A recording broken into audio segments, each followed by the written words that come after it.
So what has the reaction been like for you since you started saying these things about hip hop as of recently? I know that there was a lot of racial conversations, but how have you been taking it? I mean, I'm okay because I know I've done this long enough to know what I'm going to experience and the repercussions and people. Like, I get it. This is not only like I don't worry about that. I worry about the example that I'm leading for the people who do get it. Gotcha. And do you understand somewhat from their perspective of them saying, "Oh, you're pretty much a white person, you know, like you're a Karen." Like, do you understand why that narrative is being pushed? Um, from their end, maybe I don't understand. Maybe I speculate. One, it's definitely programming. If you use the term Karen nowadays, that's a mainstream media word. You know what I mean? That Right. means you follow mainstream media.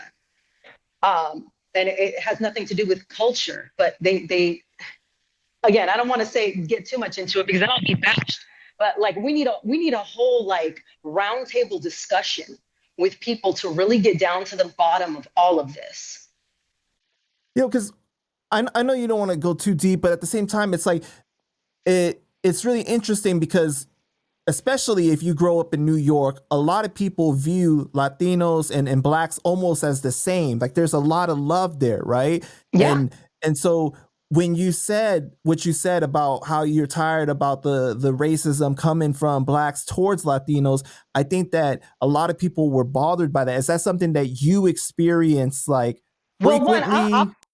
yeah, especially because one, I'm speaking out against murder music, music that is talking about murdering black people, and I'm pointing out music that is destroying black, not only just black people, it's destroying everybody because a lot of people listen to music. I know young white girls that come from well-to-do families with full ride scholarships that ended up tricking themselves because they want to be cool and they want to do what the music says, you Right. know?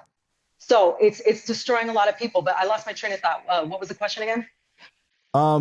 Well, because the whole thing with like blacks and Latinos, you know, there's always been a lot of love there, but with you saying what you said about there being racism towards Latinos from blacks, like I was asking, like, is that something that you experienced prior to making these comments Oh, about hip hop, um, or yes. I mean, I have. Okay, so in the past, whenever I experience poor behavior from somebody, I just took it as human behavior. They don't vibe with me. They don't like me. But I never is like, oh, they're racist. You know what I mean? Like I just didn't have that filter. Um, but as soon as all this mainstream media stuff started coming in, and this was back in, remember when Kanye was on TMZ, it was like 2018, right? So it's been a minute. Yeah. when he was saying what he was saying on TMZ, I was like, oh my God. He was like, 400 years of slavery sounds like a choice. Now, everybody said, Kanye said 400 years of slavery. He said 400 years of slavery is a choice. No, no, no. He said it sounds like a choice. And then he was saying we need to create a new reality. And I understood what he was saying. I was hanging out with Cootie, who shot the Genius documentary, right? Followed Kanye for years filming him. And we're talking about this. And Cootie was like, Kanye's crazy. And so I'm like screaming like, Kanye's not crazy. Like I was wilding out because I took it so personal.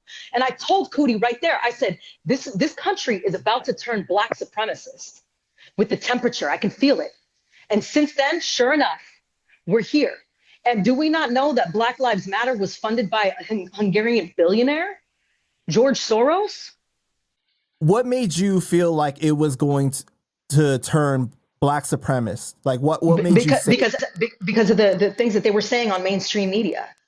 How I could just see. I have the gift of foresight, and I could see the temperature of where it was going, which is why they let him on TMZ to hang himself.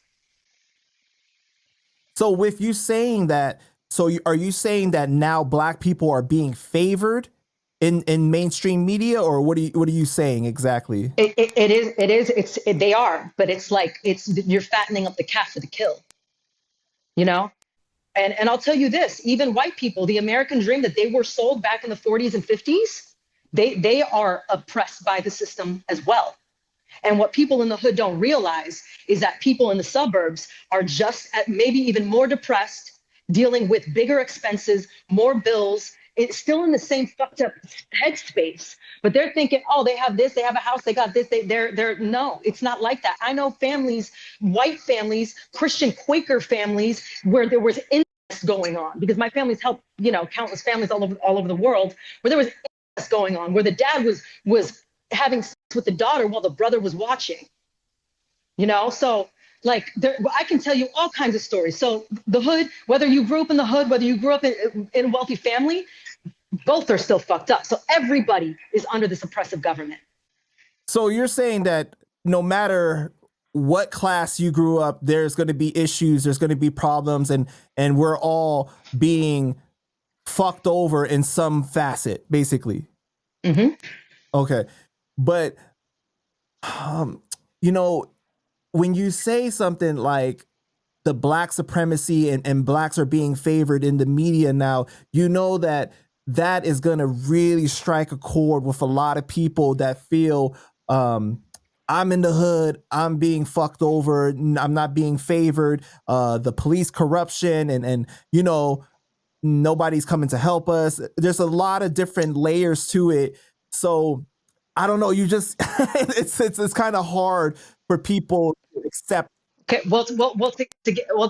that's why it's important, and more people are awakening spiritually to realize that we actually live in a simulation, and that you were given a program. You actually chose this program to be able to override, to tap into a mind over matter state, to neo state, this Christ consciousness, where we're all creating a new consensus reality, like what Kanye was saying.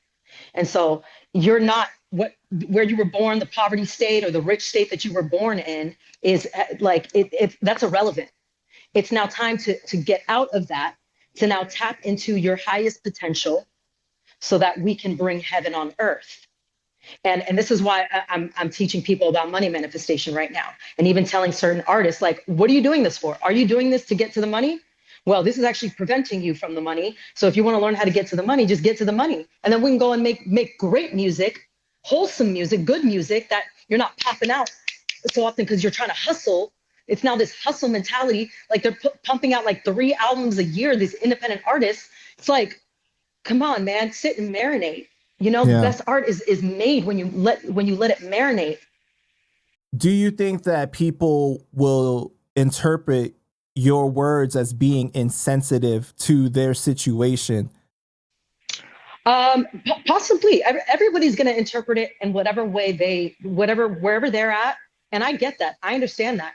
You know what I mean? But I'm here to plant seeds. And one of these days you're going to evolve, you're going to grow, and you're going to remember what I'm saying. And you're going to be able to apply that to your life. So my concern is not about whether I ruffle feathers or not. My concern out here is about planting seeds, and for those that have ears to hear, let them hear.